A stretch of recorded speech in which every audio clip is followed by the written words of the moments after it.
Hello, World of Tank Blitzers. It's Littlefinger. We're going to be doing a review here on the T34 1776 Independence. The reason for this review, if we go up to the shopping cart, T34, 5,000 gold.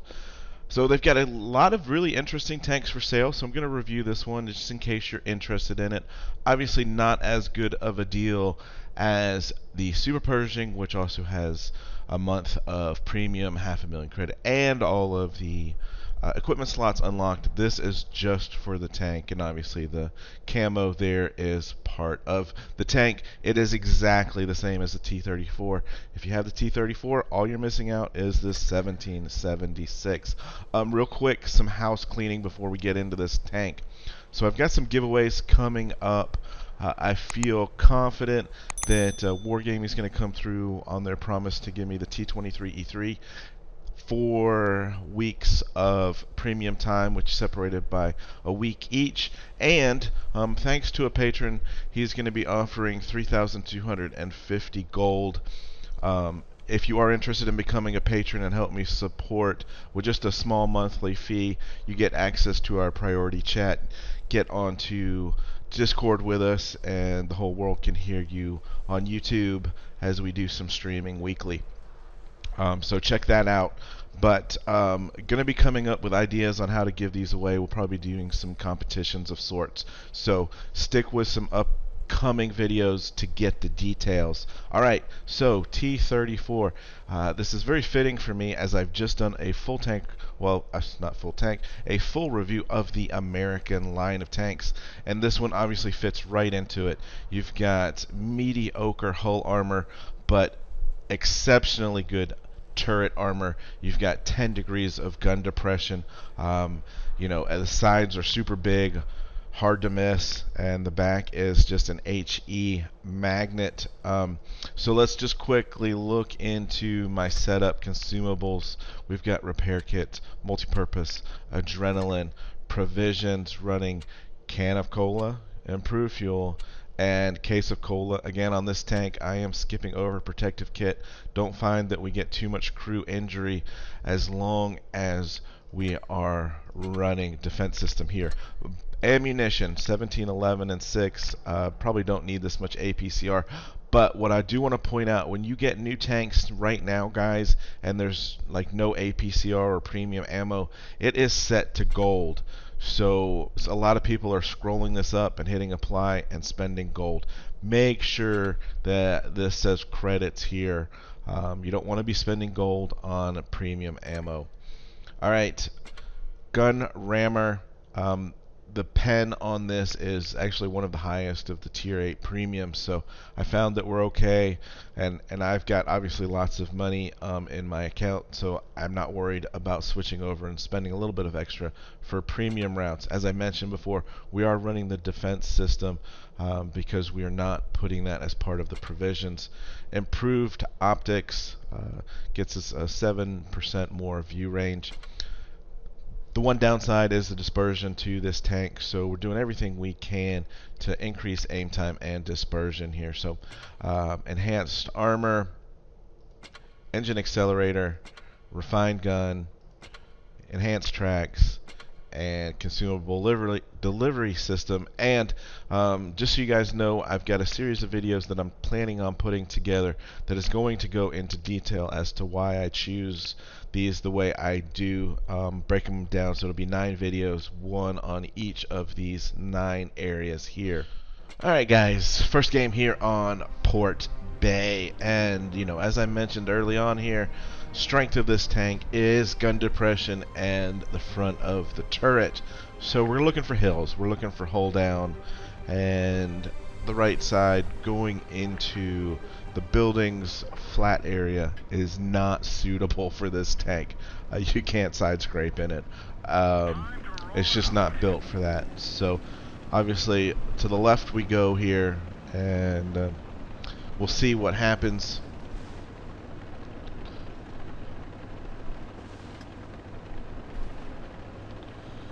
Got a DD player here trying to climb that hill. That's not going to work.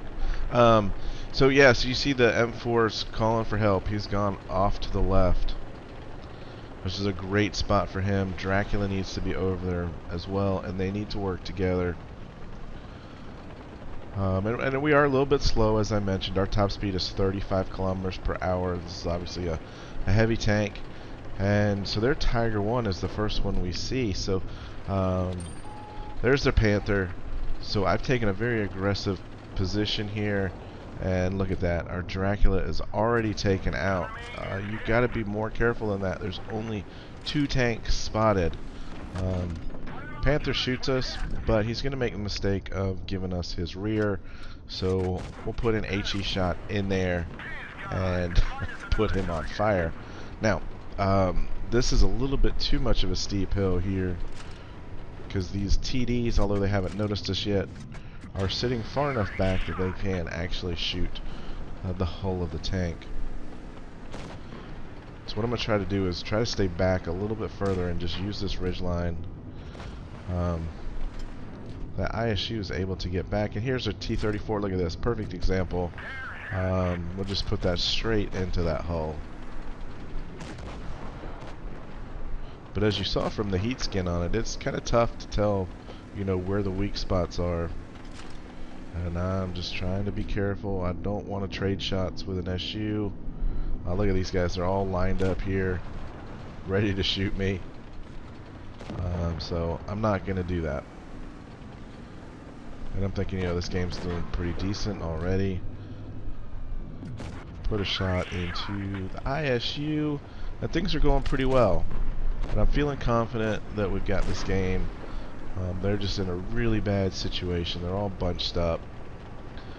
And so I'm feeling confident and think I'm going to, you know, I'm okay trading some shots.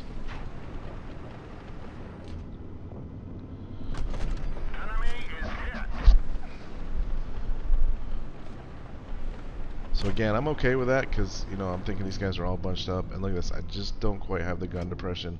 So I push a little bit further forward, and this turns out to be my mistake.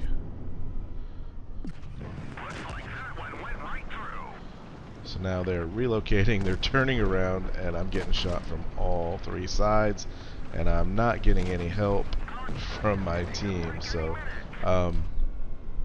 sometimes you just can't rely on your team to help you out very much, and this is going to be one of those cases. We'll let this game play out just so you can see our amazing IS-3 in action, who turns out to be our second best damage player here.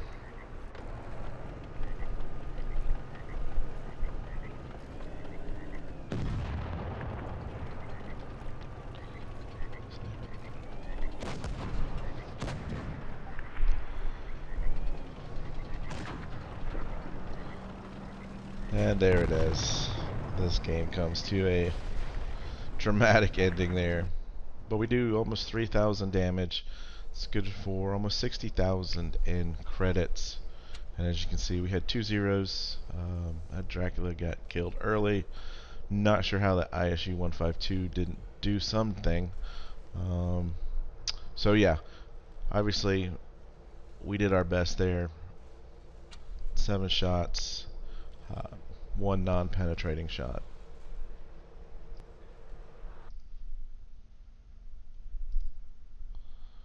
Alright guys, this is Desert Sands.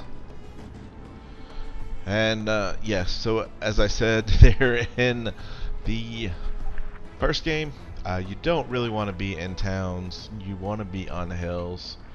And get a little salty there. Tell everyone I'm going right, and I don't really care what you do, because really, at the end of the day, left or right doesn't influence some of these players, especially when we've got events going on.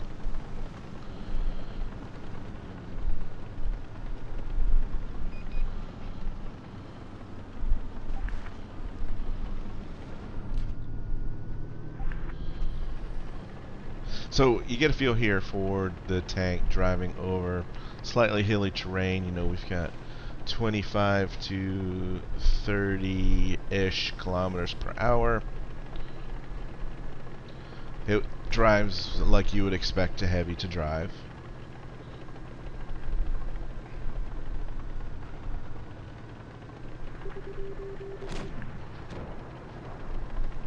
And so we're just getting into position here, and we've got two guys down here is all I'm seeing. So I'm going to pull a little bit further forward and just use this hill as our hold down position. This Rev here does a great job in following me along, kind of as a support tank, so to speak, which is really great to see.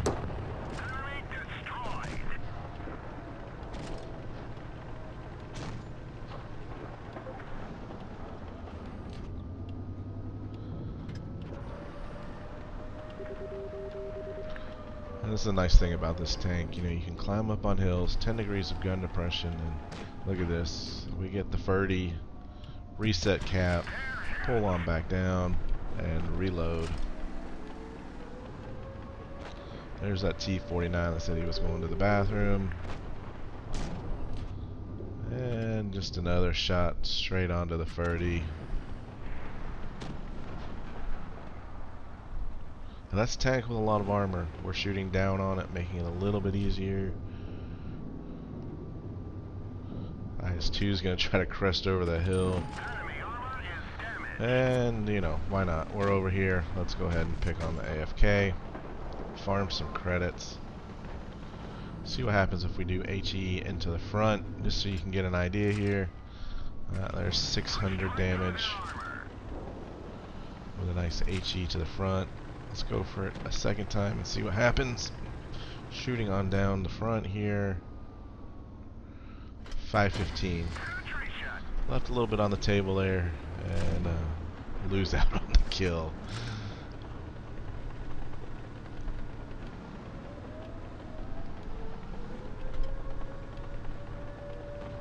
So, you know, it's a decent tank.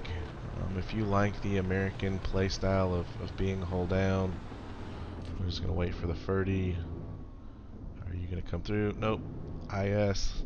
Switched over to APCR. Obviously, we've got more chance of that panning over distance. So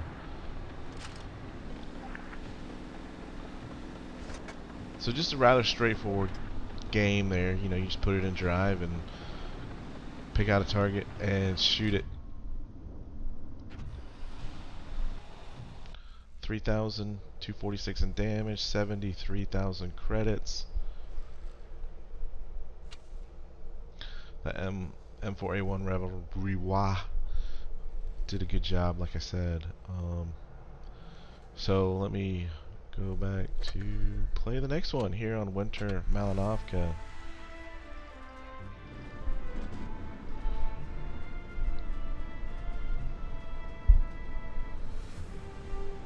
We've got that sneaky little Defender Mark 1. If you can get hold down, that's a really nice tank. AT-15A, that's another tricky tank. Don't want to be facing that guy frontally at sea. Obviously, there's good hills on this map on both sides for the most part. So I'm going to start out going kind of mid-A, see what happens. There's that Defender. He's getting hold down. Just look at all of this. Well, you can't see his color, but I can't pen the front of that.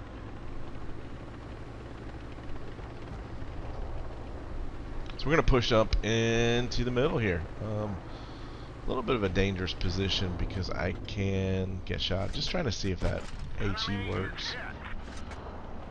Sometimes it's nice just to try different things with the HE, see if they work or if they don't.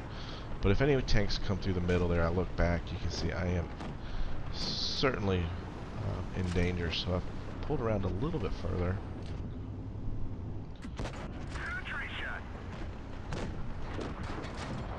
We distracted the FL10 enough to look at this. Look at this. That's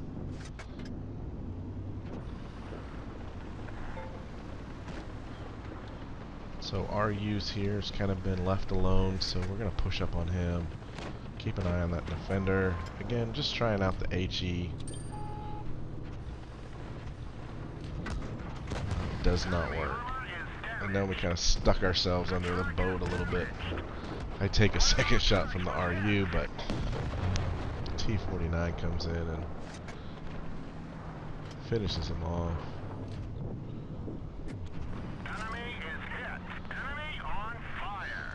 So T49 Hornets only got 404 hit points left, so a little bit of a high roll for me as we do 400 damage if I can get a shot on him. So I was expecting him to kind of crest over the hill, which he doesn't. Tiger's right here. Wait. It's a bit of a lucky shot there, but we'll take it.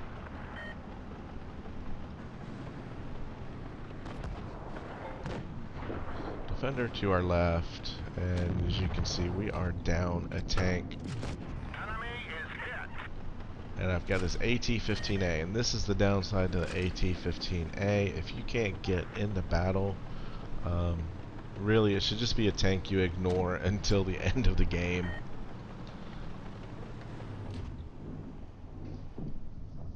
Make him drive around here, and then as soon as he drives around, I'm just going to push forward so we don't have to worry about him.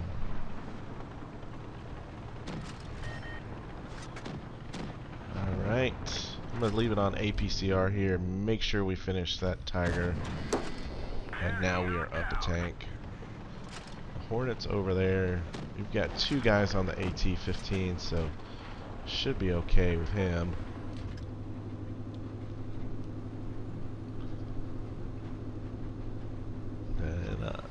Gonna hope that this T49 stuck around. I'm not sure why he did, other than if he wanted to try to get shots down the corner there. But to our surprise, here he is. Finish him off. Got a max roll there, so that was enough for the kill. And no IS. You must have gone in Cap C. Maybe not the best of choices there. Supremacy leads to some strange games, but you get a good feel for how this tank drives, how it handles the gun depression. I didn't really do a very good job with these games of, getting into it, just an absolutely perfect hold down position where I can just sit there and bounce shots all day long, and oftentimes that doesn't happen, and that's the downside to having a single style tank.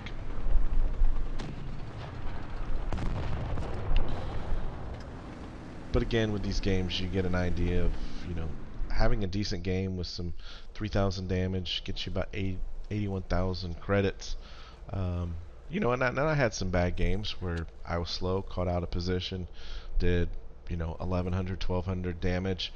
Had games where I did the same amount of damage and our team just steamrolled. Those things happen, but the games where I do a little bit more damage and I stay alive longer, you get to see more action, so that's kind of why I tend to show those. I do like to show a loss here and there, because it's a reminder to myself that, hey, I made mistakes in that game. I shouldn't have traded those hit points. I should have played more defensively. And if that's a critique on myself, it's probably something everyone's guilty of, is just not being defensive enough. And the urge is to get damage. Alright, so off the soapbox there about the T34. Let me just real quick here jump back into the store. And of these tanks that are currently for sale, if you are looking at, holy cow, 17,500.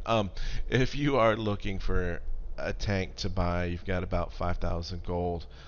Obviously this is a decent tank. I did a review on it, please check it out. You get a lot for this tank, but it's too slow of a tank for me. This tank here is a lot of fun, but I've been struggling with pen on it lately. I need to double check my equipment. I also did a review on it as well. This is kind of a one-dimensional tank. T44 fits my playstyle. It's a medium that can maneuver, get around. I'll try to put a review out on it. KV5, I just love this tank. It's not a tank that many people play. You don't see it a lot, but boy is it troll with the armor, and you can do a lot of damage on it. So hopefully that gives you some idea of what to decide to do. So with that, guys, I'm going to end this video finally. And as I said, stay tuned for some giveaways. Hit that subscribe button and have fun out there. Stay safe, get educated, not fingered. Littlefinger out.